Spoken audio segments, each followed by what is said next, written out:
Hello, welcome to episode 73 of Design Curious Podcast. I'm your host and mentor, Rebecca Ward.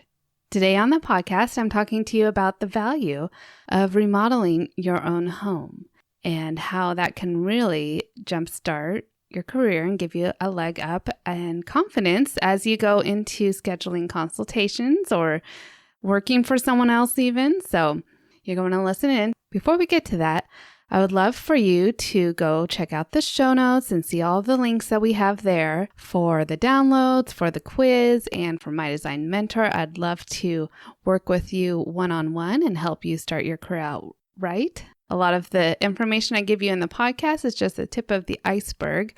I recently went through all of the 12 guides that I have in my design mentor for you to study from. I was just updating it, making sure there's no typos and things like that. And it took me hours to get through it all. And I just was impressed again at the end about how much information is in there. It really can get you started the right way on your career. So go check out my design mentor. I'd love to have you in there. Okay, let's talk about the value of remodeling your own home. You're now listening to Design Curious, a place where you, creative one, are here to learn about what it really is like to be an interior designer. And I'm your host and mentor, Rebecca Ward. If you're worried about how to succeed in a creative career, if you're ready to learn your next steps to become an interior designer, and if you want the satisfaction of doing something you love every day, you are in the right place. Grab a coffee, a notebook, and let's dig into today's episode.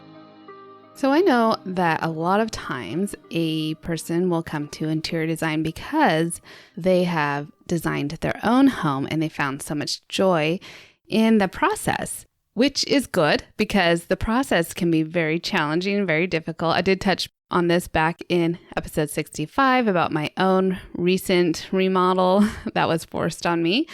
But that wasn't the first time that I've done remodeling on my own home. But every time I do remodel my home, I definitely gain a lot more insight and a lot more empathy for my clients. But remodeling your own home is actually one of the best training grounds and learning grounds for you to understand the project management part of an interior design project.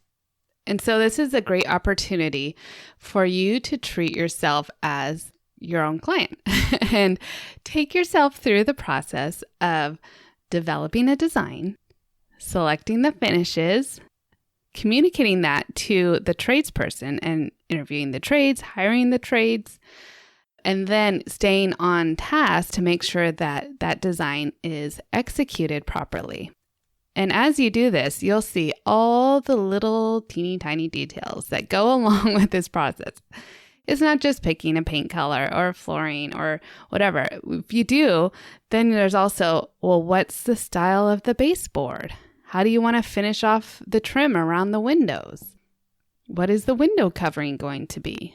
What color is the hardware? What kind of hardware? Do you want poles? Do you want knobs? There's a million decisions that go into an interior design project that it is great for you to experience it yourself so you can understand what your clients are going through. It will help you with your client experience so you can understand like, okay, at this point in the project, it's really challenging. I need to let my clients know what to expect. But like I said, a lot of designers will come into the career because they have done their own remodel and they found out they had a knack for it. And that said, I will say that it is different doing your own home than it is doing someone else's home. Because when you're doing a client's home, I think you want the process to be a lot more streamlined. I would say from experience that it's actually harder for me to design and make selections for my own home than it is for a client. Because for a client, I know pretty much what's best for them. But when it comes to myself, I also want to take into consideration, of course, my husband's opinion, which is always surprising. Like I'll say like, this is what I want. And then he'll be like, oh, really? Do you think that's right? And then I have to second guess myself and I'll be like, well, I don't know. Like, don't you want it? Isn't this the best option? And then oftentimes I will even change it. So I don't even know at this point with my house. Like I know for him, his style, and I know my style, but trying to like get the two to come together is a challenge for me because I definitely want to be considerate. I'm probably more considerate of his feelings than I would be for a client's feelings. So that makes it challenging. I have heard designers that will actually hire other designers to design their house because making those decisions for yourself can be so taxing and so hard to actually. We're exposed to so many different styles, so many great products and furniture pieces and things that it's hard to curate what we see and bring it all into one place that is to make it really cohesive. And so I can understand that. I can see like hiring another designer to maybe help out with the design process for my house and make sure that I'm not like trying to jam in all of these different styles that I love into one thing that's not going to work and make it cohesive. So yes, designers' houses almost always look great, but I think there is challenge when you're not dealing with maybe the budget that you want, or you've just seen too many good things and you're trying to put them all in one place and it doesn't work.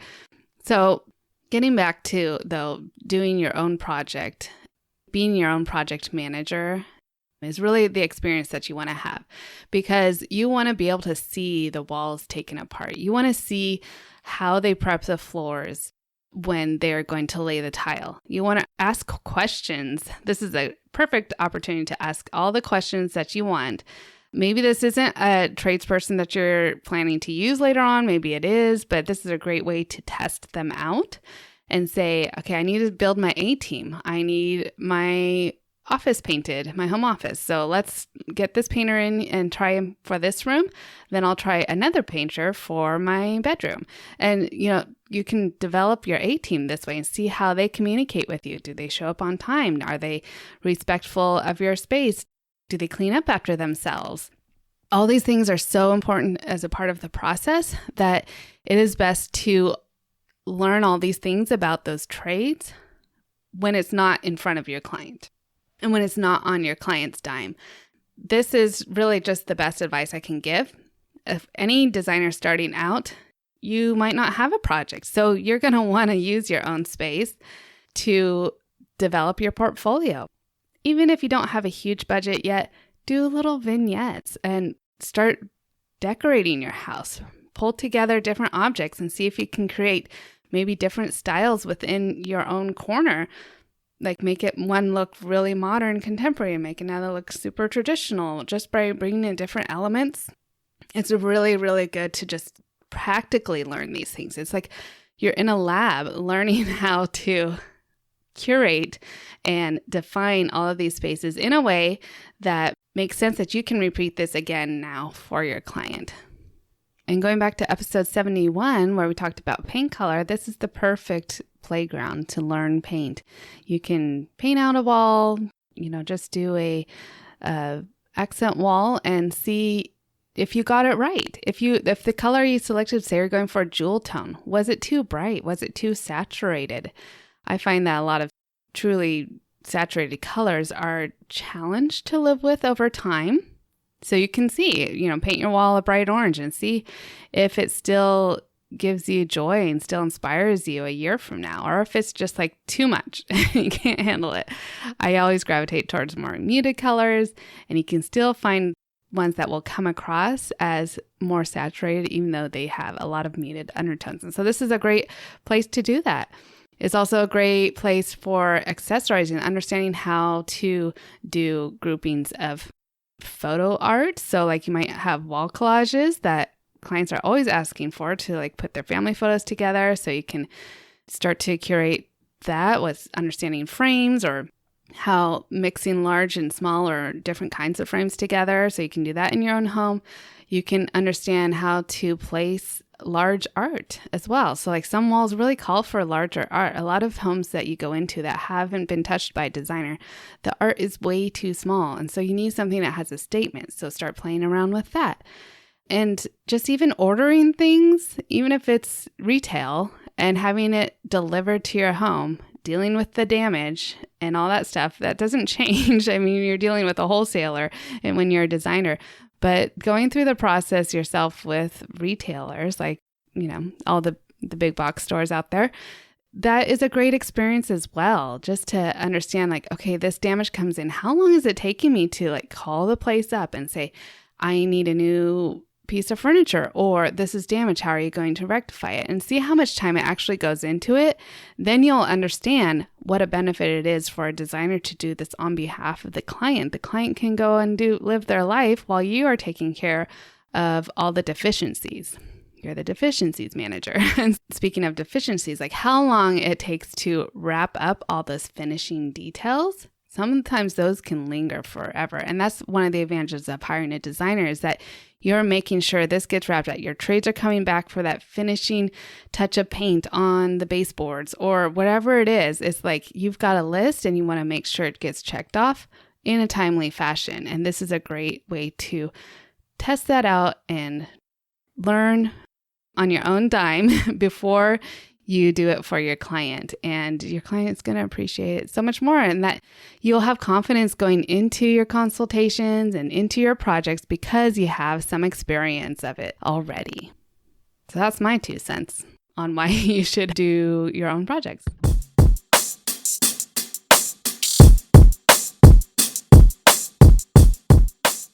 So I hope you're inspired to maybe do a few projects around your house. Of course, if you're naturally inclined to be a designer, odds are that you are already doing projects around your house. But now I would encourage you to, do them so that they're photo worthy and be able to add this to your portfolio as you're starting out, so you can show a prospective employer or a prospective client that you have some experience. And this is just a great way to get started. A lot of designers will recommend this to you, and I would love to help you through that process. Again, if you would love to work with me, check out my design mentor. And that's all I have for you this week. So stay tuned. Next week, we'll have another great interview. Until then, stay creative. Thanks for listening. If you love this episode, please leave a rating and a review. This helps me reach other curious creatives like you. If you have a topic request or would like to contact me, simply head over to my website, rwarddesign.com, or email me at podcast@rwarddesign.com.